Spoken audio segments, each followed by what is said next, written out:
Assalamualaikum warahmatullahi wabarakatuh.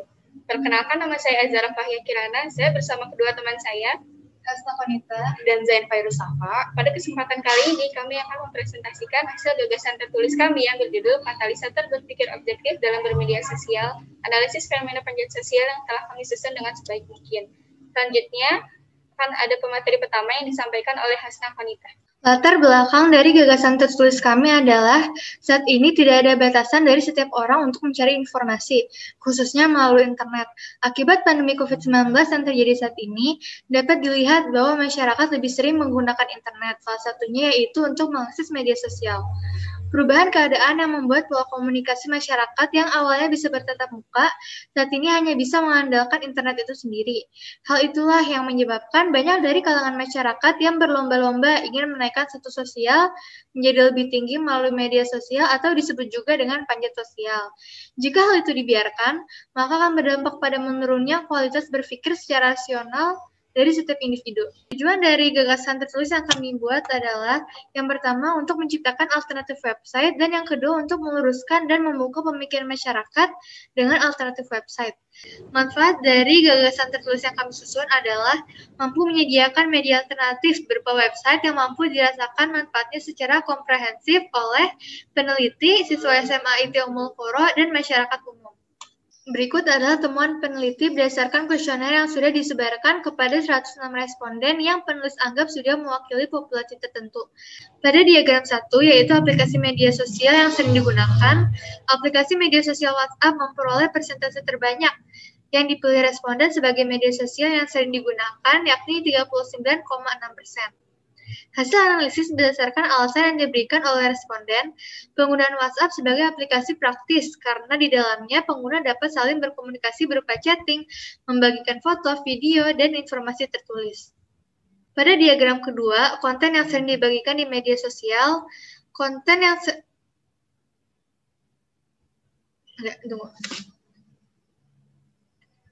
Pada diagram kedua, konten yang sering dibagikan oleh pengguna di media sosial yang memperoleh persentase terbanyak, yakni aktivitas keseharian sebesar 40,2%.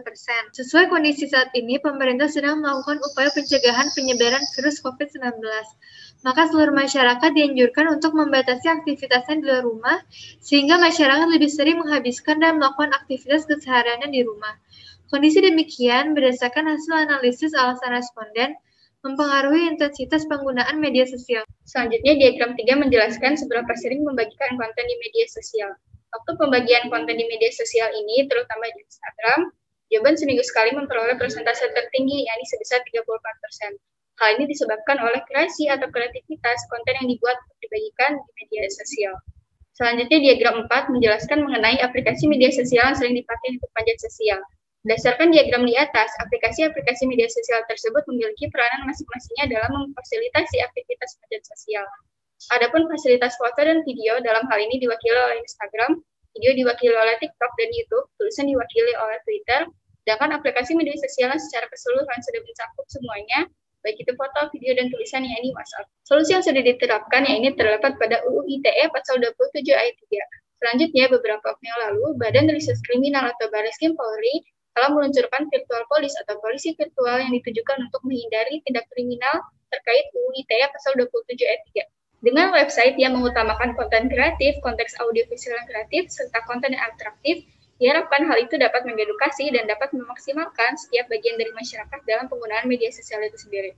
Adapun pihak-pihak yang dapat membantu melaksanakan gagasan ini, yang pertama ada pembuat website, pengguna website, dan sosiolog. Pembuat website berkontribusi menjalankan perannya yang bertanggung jawab dalam merancang, mendesain, dan mengembangkan website. Yang kedua, pengguna website.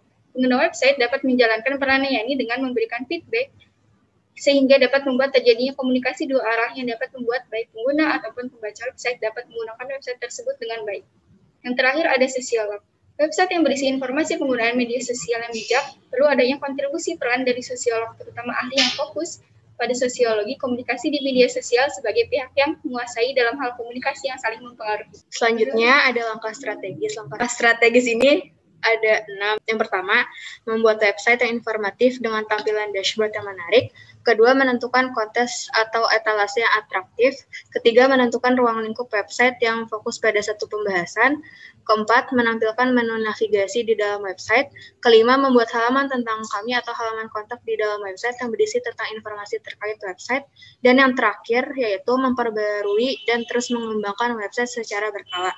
Dapat disimpulkan dari poin-poin yang tadi, dapat dikatakan bahwa analisis poin-poin implementasi gagasan di atas, penulis memiliki optimisme website ini dapat menjadi katalisator berpikir objektif dalam bermedia sosial, analisis fenomena panjat sosial.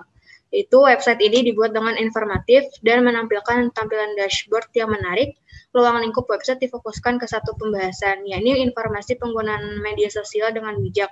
Informasi ini akan disampaikan berupa beberapa bagian, yaitu berupa tulisan, gambar atau grafis, video, dan kolom khusus konsultasi. Bagian-bagian tersebut nantinya akan dimasukkan dalam menu navigasi yang terdapat di menu website. Seiring berjalannya waktu, website sebagai katalisator berpikir objektif dalam bermedia sosial harus diperbarui dan dikembangkan secara berkala. Website yang dikelola dengan baik dan terus diperbarui dapat menjadi website interaktif yang membuat terjadinya komunikasi dua arah yang lebih efektif dan efisien. Tidak hanya membuat masyarakat menjadi teredukasi, tetapi juga dapat memaksimalkan setiap bagian dari masyarakat dalam menggunakan media sosial itu sendiri. Demikian pemaparan yang dapat kami sampaikan, kurang lebihnya mohon maaf. Terima kasih. Wassalamualaikum warahmatullahi wabarakatuh.